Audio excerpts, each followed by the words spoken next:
అధికారంలో ఉన్నప్పుడు నన్ను ఏమి సాగనీయకుండా నన్ను ప్రతిపక్ష ఎమ్మెల్యేని చూసినట్టు ప్రతిపక్ష ఎంపీని చూసినా నేను ఇట్లనే ఉన్నా, ఓపెన్ మైండ్తోనే ఉన్నా.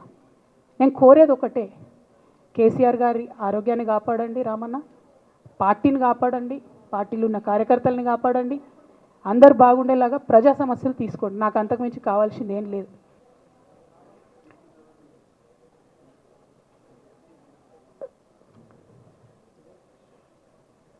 కానీ మొన్న అసెంబ్లీలో అర్ధరాత్రి దాకా పెట్టి రేవంత్ రెడ్డి గారు కేసీఆర్ గారిని తిడుతుంటే దయ్యాలు వేదాలు వాళ్ళు ఇస్తున్నట్టు అనిపించింది నాకైతే. దానికి ఈయన హీరోలాగా ఎదుర్కొన్నాడు, ఈయన 6 అడుగుల బుల్లెట్టు అని పార్టీ అంతా ట్వీట్ చేస్తే, మరి 6 అడుగుల బుల్లెట్టు ఎవరికి గాయం చేస్తుంది? ఎండ్ ఆఫ్ ద డే ఇవాళ అయితే నన్ను గాయపరిచింది, రేపు రామన్నను గాయపరుస్తారో కేసీఆర్ని గాయపరుస్తారో. జాగ్రత్తగా ఉండండి రామన్న, నేను చెప్పేది ఏం లేదు, జాగ్రత్తగా ఉండండి, కేర్ఫుల్గా ఉండండి.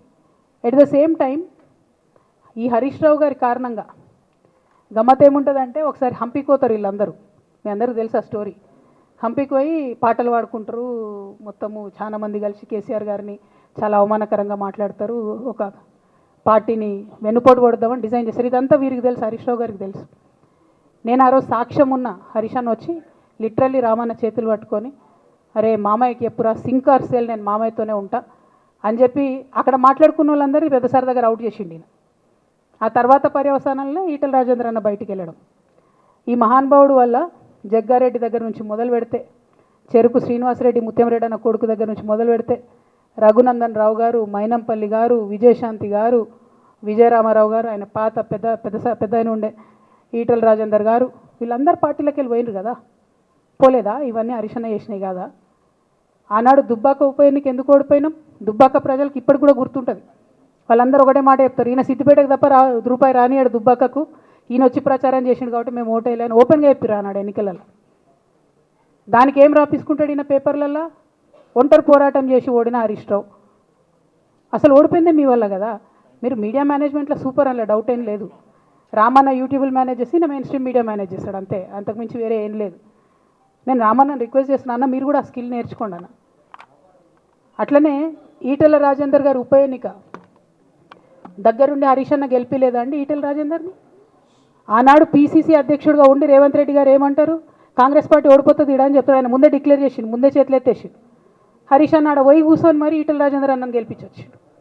ఈ బంధం రేవంత్ రెడ్డి గారిది హరీష్ రావు గారిది అప్పటి నుంచి కొనసాగుతుంది, కొత్త బంధం ఏం కాదు ఇది. నేను కేసీఆర్ గారిని పెద్దల్ని రిక్వెస్ట్ చేసేది ఒకటే, ఈయన చేస్తున్న నక్కజిత్తుల్ని దయచేసి గమనించండి.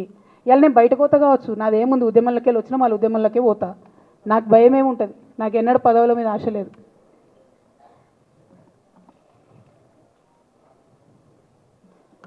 పార్టీ నుంచి వచ్చిన ఎమ్మెల్సీకి స్పీకర్ ఫార్మాట్లో చైర్మన్ గారికి నేను పంపుతా ఉన్నాను రాజీనామా పత్రాన్ని.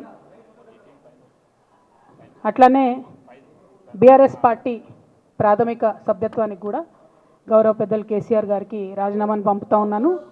దీన్ని మన రావుల చంద్రశేఖర్ రెడ్డి గారికి తెలంగాణ భవన్కి వారికి నేను పంపుతా ఉన్నాను. ఎందుకు ఇవి ఇప్పుడే చూపించినా అంటే, పదవుల మీద నాకు ఎప్పుడు ఆశ లేదు. మేము ఉద్యమంలోకి వచ్చింది ఎందుకంటే మా నాన్న ఒక్కరు ఇంత ఒంటరి పోరాటం చేస్తున్నారు, ఎంత వీలైతే అంత ఆయనకు మద్దతు ఇవ్వాలని వచ్చినాం.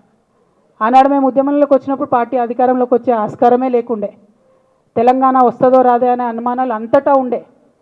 మేము ఉద్యమంలో కొట్లాటలో లాఠీ దెబ్బలు తినడం కోసం, జైల్లోకి పోవడం కోసం ఆనాడు వచ్చినాం ఉద్యమంలోకి.